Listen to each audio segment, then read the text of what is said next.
Hello, Frugalistas, and welcome. Today I have a very special guest, and of course, all of my guests are special. But today we're going to be talking about something that is really close to my heart and something that I have a lived experience of, and that is anxiety.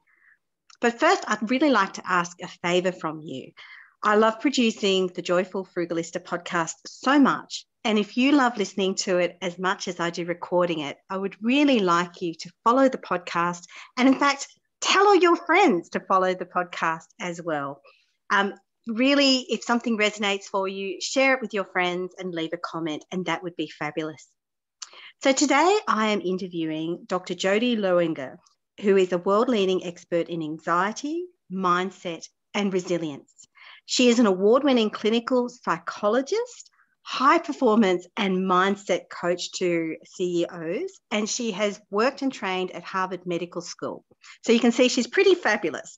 And not only that, she is also the best-selling author of The Mind Strength Method, 4 Steps to Curb Anxiety, Conquer Worry, and Build Resilience. Welcome, Dr. Jodie. Thank you. It's such a pleasure to be here chatting with you today. Thank you. So, obvious question, do you ever get anxious yourself? Absolutely, of course. Well, anxiety is a human condition. It's part of all of us, and it keeps us safe when we need it. So yes, indeed, I do.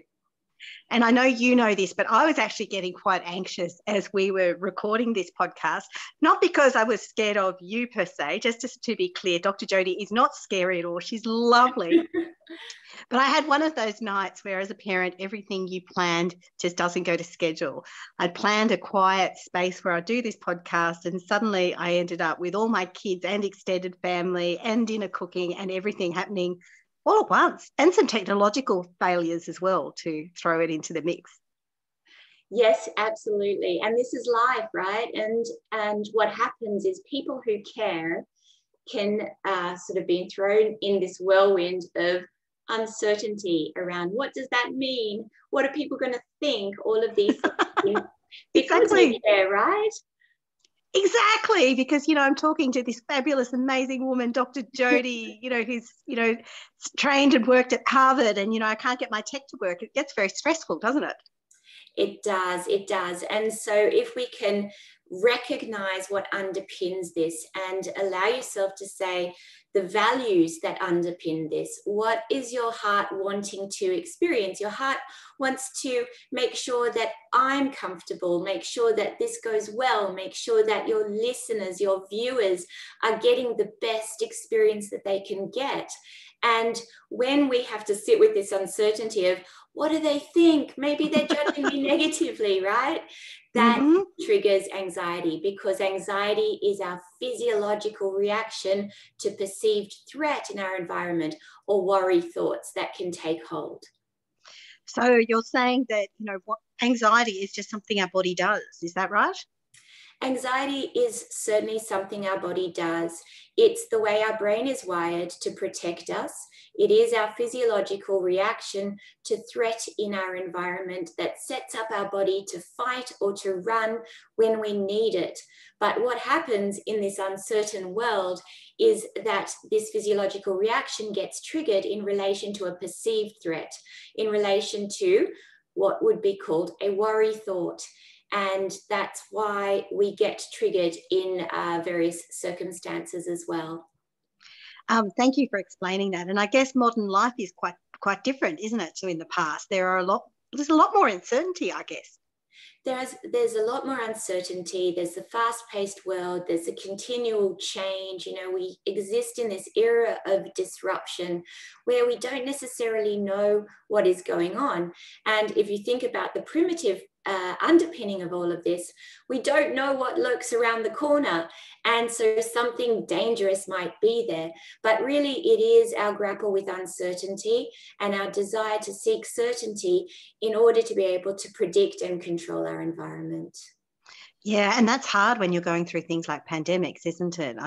Has there been an increase in anxiety as we've been dealing with these disruptive things that have been happening? Most definitely, because as you say, this long-standing uncertainty, and now it's kind of hitting us again, and we just don't know what does the future hold. And so what has happened is, even pre-COVID, there was an enormous statistic prevalence of anxiety within society, even before then, because of the world that we live in, which is out of line with what we were designed to live in. And now, since COVID and through COVID, the level of uncertainty has just really tipped it over the edge. And now what we're finding is not just anxiety, but the long-standing state of chronic fight or flight, which burns our serotonin reserves. And it's now what I'm seeing, certainly with the individuals who I'm working with, whether it's in an organizational context or at the anxiety clinic in a clinical context, or even in the schools environment, is people tipping into burnout because it's this sustained uncertainty. Yeah, it certainly is a very disruptive time. You know, I guess I don't even need to say that. That's pretty obvious. But in terms of how big the problem is, like how many people, say in Australia, identify or could be identified as having a form of anxiety? So the way I conceptualize it is every single one of us, because You'll always be busy, right? What hope do we have? Yes, I will. I'm definitely a very busy woman, but I conceptualize anxiety as a human condition because it absolutely is. It's part of our neural wiring and our grapple with uncertainty, and it's where we sit on this experience, whether it's mild, whether it's moderate, whether it's severe. This is the extent of anxiety that we experience. When we're talking about the statistics that get quoted, typically what we're talking about is what's defined as clinical anxiety. And that is anxiety to a level that is causing prolonged fear, suffering, and avoidance in an individual's life. It might be called clinical anxiety or otherwise called an anxiety disorder. Now, as an individual, as a professional, as a heart-driven thought leader in this space, I tend to not use the word disorder very much. Oh, I'm so glad to hear that, because, you know, when things get labeled as a disorder, it just seems like, you know, like I feel like there's this guilt, like you have anxiety, you are a problem, and rather than addressing why people are anxious about a particular issue. Absolutely, absolutely. And to be honest, the reason it makes me unsettled and uncomfortable is because I am so very grateful at the area of expertise that I have, being an anxiety expert. I get to work with incredible, heart-driven, kind, analytical human beings, where it is the protective instinct at play, and there is a common thread of individuals who just care that greater level. Now, that is a generalization. Of course, we're not going to get every single person who is of this nature. However, I have worked with thousands of people experiencing severe anxiety over the years. And so at the coalface, evidence-based, in my experience, is this common thread. So I talk about anxiety as a double-edged sword. Oftentimes, it is correlated with individuals who have this analytical mind, that overthinking mind, and this level of care to make sure that everyone and everything is safe and well.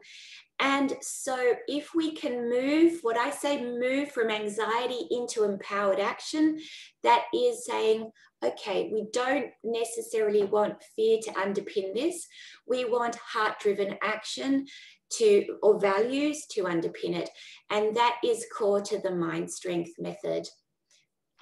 That is just such a lovely way to situate it, rather than saying, you know, someone has a disorder, they're anxious, to instead say, well, someone's got a heart-centered response and they care. Is that pretty much it?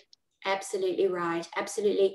And so the mind strength method, and it's covered comprehensively in the book. The mind strength method is a practical and empowering toolkit. What I've done is I've wrapped up thousands and thousands of dollars of therapy to be able to share this gift with the world, because it's built on, you know, decades of my work as a professional, and certainly years and years of experience as CEO and founder of the Sydney Anxiety Clinic. I've wrapped up that methodology in a book to be able to help people on scale. Fabulous. So there you go. Top Frugalista tip. We haven't even got to the Frugalista tips, but the top Frugalista tip is thousands of dollars worth of clinical work all wrapped up in one book by a leading expert that is going to save you a lot of money. Which brings me to a question really about the economic cost of all of this anxiety. Like, are we seeing that it's hurting people, hurting the economy, hurting the community? It absolutely is, you know, because if we think about the fundamentals of what anxiety is, it's our fight or flight reaction. So at an individual level, if we are caught up in the sympathetic nervous system, that amygdala hijack that takes over in our brain, we're going to be tipping into behaviors that don't necessarily enable us to engage as effectively as we otherwise would be in the workplace. So there's many faces of anxiety. Oftentimes it is agitation, frustration, anger, aggression. It's the fight in the fight or flight. Or it might be the flight, which is procrastination, avoidance, you know, shutting down, or otherwise it's our grappling with uncertainty. So we might be motivated to make sure that we're perfect, or make sure that we check and recheck our work, or seek reassurance when we otherwise really do know what we need to do. And so all of these fight or flight driven behaviors get in the way of our capacity for optimizing productivity and performance. So my work as a high performance coach to CEOs, I work with multinationals, and as a global keynote speaker now, the Mind Strength methodology is being recognized as a powerful toolkit to build high performance in the workplace, to be able to facilitate productivity and help the impact, the otherwise detrimental impact that it is creating on the economy. So whether it's at an individual level or at a whole organizational level, it certainly has a profound impact. And enlightened organizations are now recognizing the critical importance of building strategies in the workplace to bolster mental health and well-being because of the fundamental and direct impacts to the economy. I've noticed that there's an increase in mental health policies that a lot of companies are seeing, but often it's kind of, I feel like it's framed in a negative sense, like, you know, what to do, you know, if someone has mental health issues, like almost like a self-protection from, you know, legal suits kind of document, rather than something that's actually really proactive and is actually going to try and get the best out of their staff. Am I being too cynical here? Well, you know, there's absolutely a cynical component to it, or let's not call it a cynical component, let's call it a practical component, right? So whether you're approaching it from a risk mitigation perspective or from facilitating a high-performing culture within the workplace, fundamentally, when we are in fight or flight, the neurochemicals that are being secreted are adrenaline and cortisol, and they're the opposite neurochemicals of oxytocin that we want for collaboration, connection, and engagement in the workplace. So it's really, really logical around the, the business case towards doing a lot of this stuff in the workplace. I do work, you know, as a coach to C-level executives, working with a lot of people and culture professionals, HR professionals, but CEOs as well, who become real champions of the Mind Strength method, because conflict just dissolves. It's very, very powerful. Yeah, I can just imagine that because, I guess I know myself, the impact it's had on me when I've had conflicts in the workplace. And I know a number of women, particularly female friends, who have had to take time off or haven't been able to sort of go up the chain at work, either because of their own anxiety or often because of the anxiety of their daughters. And Yeah. it's really sad to see like really smart, powerful women who are just not able to contribute as much as they would like to. Yeah, absolutely. And, a really key message is for people to sit with absolute hopefulness, because all of this is very helpable. I don't say treatable, I say helpable, because it is part of our human condition wherever we sit. And yes, there are some individuals who anxiety can be terrifying, anxiety can be debilitating, and there is a time and place for a hybrid model of treatment, of care, whether we want to introduce medication into the mix alongside evidence-based clinical psychological strategies. So long as it's scientifically supported, I'm an advocate of it. As I say, I don't mind if it's medication or meditation or anything in between. So long as you throw the mind strength method into it, you're going to be having a toolkit that's going to be practical and highly effective. Well, thank you. I think highly effective is really important, isn't it? And you touched on, medication versus meditation. And obviously, mindfulness is something that gets bandied around a lot. I am a believer in mindfulness, but of course, having done courses and knowing about it and actually doing it are quite two different things. But how important is mindfulness to combating anxiety? How does this figure in your approach? Mindfulness is core to my approach, because really what the mind strength method is all about is building self-awareness. And that's core to mindfulness. Mindfulness is present moment awareness, and it's our capacity to get some distance from our thoughts and our power to choose how we respond. That's the mind strength method. So mindfulness, that present moment awareness, and our capacity to observe and allow our experiences to just be in the present moment, typically takes us out of fight or flight. I talk about taking us out of the boxing ring with our feelings. So self-awareness and acceptance of the physiological experience, or acceptance of the thoughts, but changing our relationship with the thoughts, is what is going to dissolve the anxiety. So it's a bit of a paradox. It's kind of accepting the anxiety is what helps to dissolve the anxiety. And that is really core to the skills of mindfulness. So incredibly powerful and fabulous when you engage. And again, we don't want to get too fancy with this. We want to just recognize it's fundamental. It's a fundamental logical toolkit. What people tell me is that they have the light bulb moments, because it's when you can understand the drivers of human behavior and our capacity to realign to helpful actions through the mind strength method. It helps people to recognize that this is very, very doable.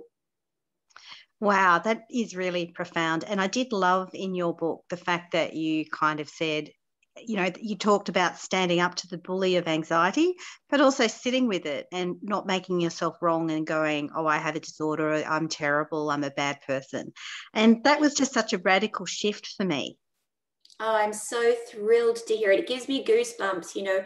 I have people daily telling me that it has transformed their lives. And, for me to hear that directly from you about the profound impact it's had in your life, this is my joy. This is my purpose. My purpose ultimately is to help people on scale. And I would love the mind strength method to just be a real step change in the way people globally conceptualize anxiety and conceptualize themselves, to really respond with self-love and acceptance, and recognize the underpinning is that it is a deep level of care.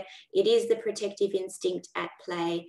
And if we can just smash stigma and shame out of the park and not and you know, lock it away, because we want to absolutely embrace the polar opposite of that.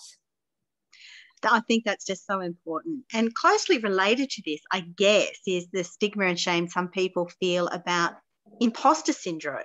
So that's something that now has its own syndrome word, and it comes up so often, especially in entrepreneurial circles.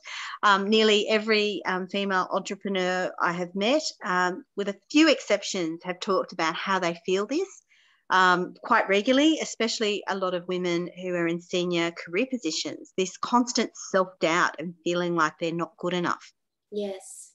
Yeah, 100%. And, you know, sometimes it's called high functioning anxiety. There's a sense of fear of being not good enough or being found out to be a fraud. That is what imposter syndrome is. And what the challenge there is that our behaviors, at the end of the day, it comes with it, the high functioning and high performing individuals, but it is a fear of not being good enough or a fear of failure. And it's fear driven. And what happens in the brain is when we have a worry story around fear of not being good enough or fear of being judged negatively, let's say performance anxiety or social anxiety, this thing called hypervigilance kicks in.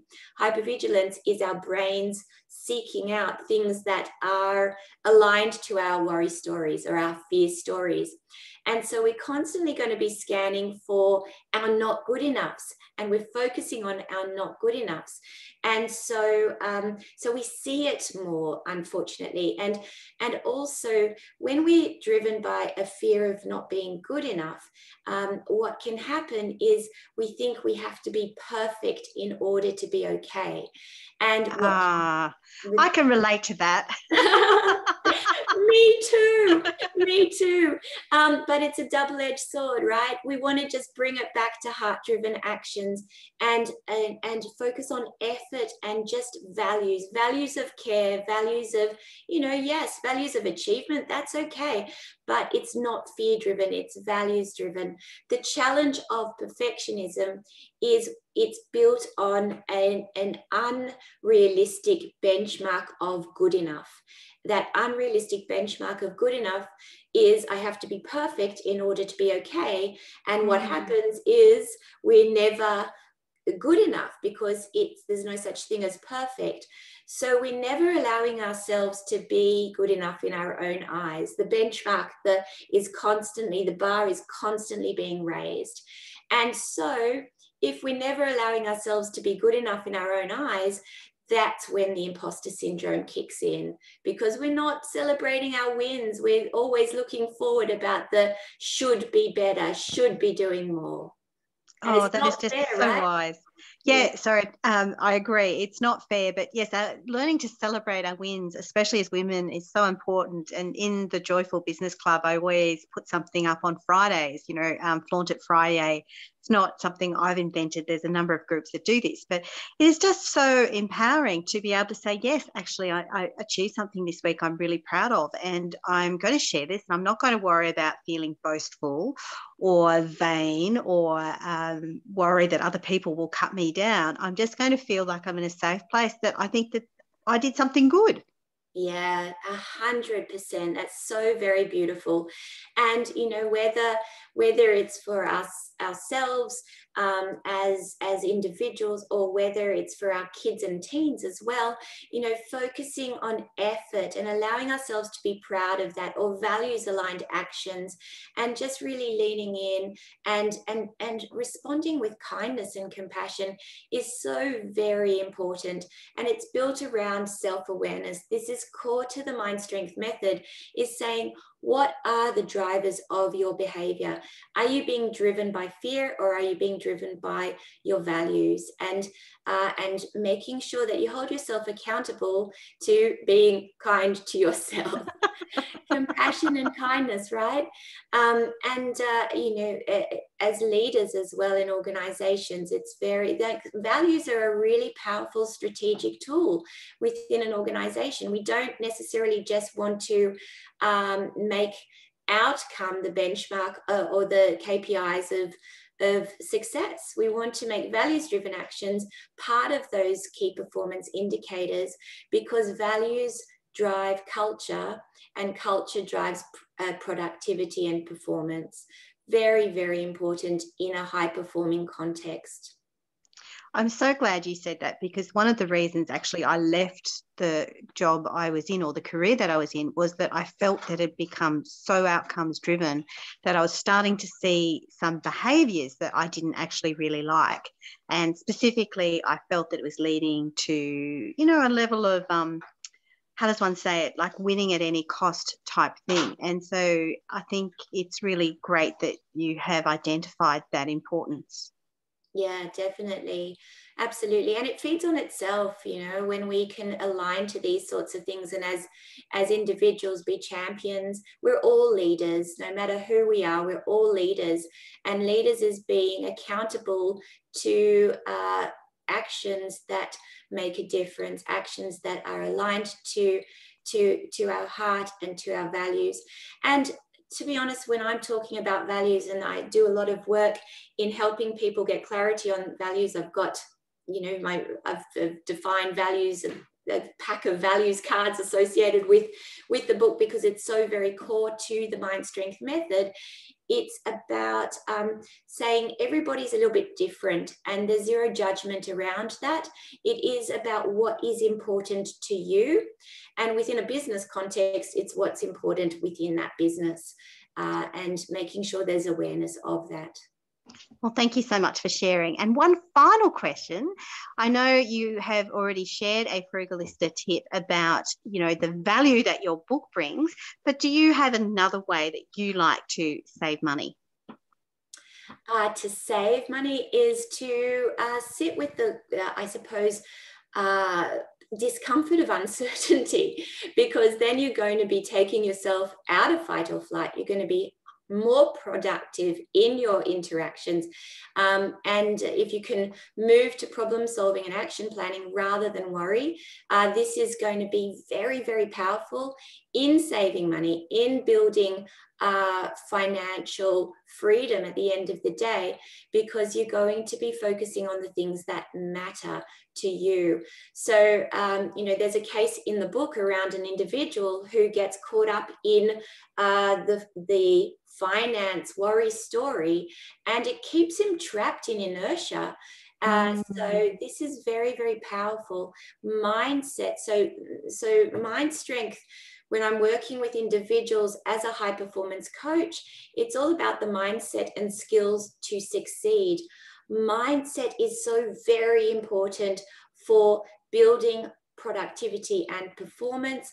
And when we're talking about finances, we want to be, you know, engaging on all cylinders and just doing well there. That is just so profound once again. And I think I've said profound several times in this podcast, but for good reason. That's so beautiful. Thank you. So, Dr. Jodie, where can people find you and your wonderful book? So my book is in all good bookstores. It's online. It's so Booktopia as an example, Amazon. It's pretty much everywhere. It's on Audible as well. There's an audio book, Kindle, so it's everywhere. I'm all over the place on social media as well. On Instagram, I'm _ Dr Jodie, DRJODIE _ LinkedIn as well. Connect with me. It's just such a joy to connect with people directly, you know. And please, if you find that the book changes your life, if you find it personally impactful, I'd be so very grateful if you can tell other people, because together we can truly change the world. Wow. Together we can truly change the world. Make sure you remember those words. It's magic. Thank you so much for being my guest. An absolute joy. Thank you so much. Thank you. Finish.